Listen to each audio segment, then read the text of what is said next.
Verensokerisi mittauksessa tarvitset seuraavat välineet. Mittarin, testiliuskat, pistolaitteen, lansetin, palan pehmeää pyyhepaperia. Kierrä ja vedä suojus irti pistolaitteesta. Aseta lansetti lansetin pitimeen ja työnnä lansettia, kunnes se asettuu paikalleen. Kierrä neulan suojus irti lansetista. Aseta pistolaitteen suojus takaisin paikoilleen. Valitse pistosyvyys kiertämällä pistolaitteen säädettävää kärkeä niin, että kärjessä oleva nuoli osoittaa haluttua pistosyvyyttä. Vedä viritin taaksepäin, kunnes kuulet naksahduksen. Jos naksahdusta ei kuulu, laite on jo viritetty. Näet laukaisimen värin muuttuvan, kun pistolaite on viritetty. Pese, huuhtele ja kuivaa kätesi huolellisesti. Merkitse aloituspakkauksessa olevaan testiliuskapurkin etikettiin päivämäärä, jolloin avaat purkin ensi kerran.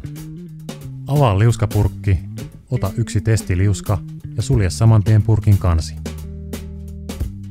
Työnnä testiliuskamittarin liuskaporttiin liuskan kontaktipää edellä. Kun näyttöön ilmestyy testiliuska ja pisarasymbolit, voit halutessasi valita mittausasetuksen. Gen, yleismittaus. AC, ennen ateriaa mittaus. PC, aterian jälkeen mittaus. Sinulla on nyt 3 minuuttia aikaa aloittaa mittaus.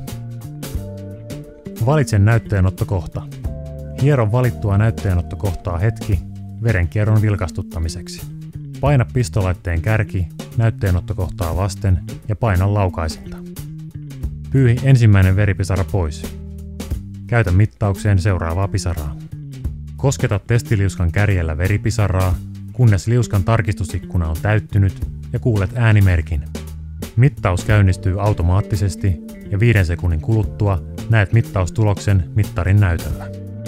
Mittaustulos tallentuu automaattisesti mittarin muistiin. Poista testiliuska mittarista työntämällä liuskan poistajaa kohti liuskaporttia. Mittari sammuu automaattisesti. Irrota pistolaitteen suojus ja paina lansetin neulan kärki takaisin lansetin suojukseen.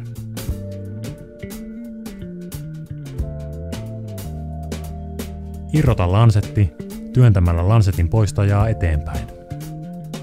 Kierrä pistolaitteen suojus takaisin paikalleen. Evercare Genius-mittarisi tunnistaa testiliuskojesi viimeisen käyttöpäivämäärän ja tämä turvaominaisuus estää sinua käyttämästä vanhentuneita liuskoja. Aktivoi tämä ominaisuus toimimalla seuraavasti. Saat jokaisen 50 kappaleen liuskapurkin yhteydessä rekisteröintiavaimen Date Key. Käytä se mittarin liuskaportissa ennen kuin otat ensimmäisen liuskan uudesta purkista.